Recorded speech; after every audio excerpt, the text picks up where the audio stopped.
আসসালামু আলাইকুম। আমরা আগস্টের গণঅভ্যুত্থানকে নিয়ে অনেকে অহংকার করে বলি যে বাংলাদেশের তরুণ সমাজ বাংলাদেশ পরিবর্তন করে দিবে। আসলে কি তাই? এই গণঅভ্যুত্থান নাকি তরুণদের অনেক অবদান, অনেক তরুণ প্রাণ ঝরিয়েছে। আগামীর বাংলাদেশ তরুণরা পরিবর্তন করে দিবে খুব তাড়াতাড়ি তাদের নেতৃত্বের মাধ্যমে। বাস্তবতা কি তাই বলে? আমার তো মনে হচ্ছে না তাই বলে। গতকাল চট্টগ্রামের মধ্যে সমন্বয়কে দুই গ্রুপের মধ্যে হাতাহাতি মারামারি এবং নাকি ছুরি আঘাতও করেছে। টাকার ব্যাপার নিয়ে নাকি অনেক কাহিনী চলতেছে তাদের। তালাত মাহমুদ রাফি কেন্দ্রীয় সহ সমন্বয়ক, তিনি নাকি চাঁদাবাজি করে বেড়ায়। 4-5 মাসে তিনি চাঁদাবাজি করে অনেক কোটি টাকার মালিক হয়ে গিয়েছে। সংবাদ সম্মেলনের মধ্যে লাইভ দেখতে পেয়েছি আরেকটি গ্রুপের সদস্য তালাত মাহমুদ রাফিকে বলতেছে যে চাঁদাবাজ।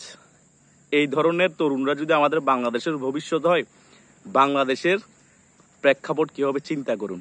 আওয়ামী লীগ তো 16 বছর ক্ষমতায় ছিল, চাঁদাবাজি করেছে, টাকা পাচার করেছে, বুঝতে পারলাম তারা একটা রাজনৈতিক দল। এরা তো তরুণ সমাজ। এরা যদি এখনই এই পরিস্থিতি হয়, ভবিষ্যতে কি পরিস্থিতি হবে একবার চিন্তা করুন তো।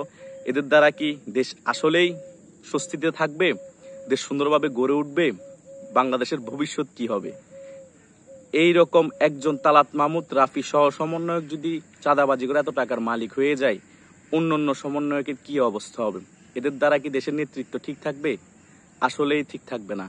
আসলে আমরা বাঙালিরা হচ্ছি যে সুযোগের অভাবে সুযোগ পাইনি বিদে এতদিন দুর্নীতি চাঁদাবাজি করতে পারিনি। এখন একটু সুযোগ পেয়েছি, সকল কিছুই আমরা এখন করতেছি। আওয়ামী লীগ সরকারকে দোষ দিয়ে এখন ওরা ক্ষমতায় এসেছে, ওরাও সেম কাজ করতেছে। আরেকটা সরকার আসবে, ওরও সেম কাজ করবে। তো বাংলাদেশে তার পরিবর্তন হবে কিভাবে? তরুণ সমাজ বলে লাভ কি হবে?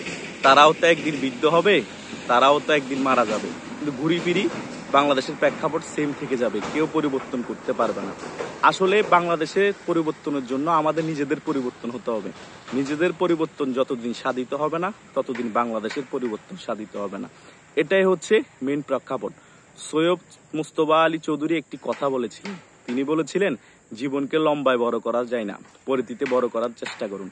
আমাদের হয়াত যখনই শেষ তখনই আমরা মারা যাব, কিন্তু ভালো কাজের মাধ্যমে, সৎ কাজের মাধ্যমে, মানুষের সাহায্য করার মাধ্যমে আমরা নিজেদের জীবনকে পরিধিতে বড় করতে পারি। কিন্তু আদৌ কি আমরা সে কাজ করতেছি না। তদ্রুপ জওহরলাল নেহরু একটা কথা বলেছিলেন, দলীয় নেতা হওয়া সহজ, জননেতা সকলে হতে পারে না।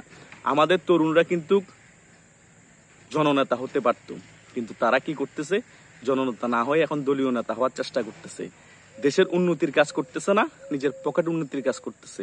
চাঁদাবাজ ট্যাগ পাচ্ছে, কিছুদিনের মধ্যে তারা নিজেদের মধ্যে টাকা ভাগাভাগি নিয়ে ঝগড়া, মারামারি, হানাহানি। দেশের মধ্যে সকল জায়গায় এই পরিস্থিতি। সমন্বয়ক অনেকে মার খাচ্ছে, দুর্নীতিতে নিমজ্জিত হয়ে যাচ্ছে। তাদের কন্ট্রোল করবে কে? তাদেরকে তো আমরা অনেক ভালোবাসা দিয়েছি, সম্মান দিয়েছি, গণ অভ্যুত্থান করেছে তারা। এটাই কি তার নমুনা? আপনারাই বলে যাবেন কমেন্টে। এটাই কি আমাদের বাস্তবতা? এটাই কি বাংলাদেশের নমুনা? তারাই কি আমাদের তরুণদের আইডল হবে?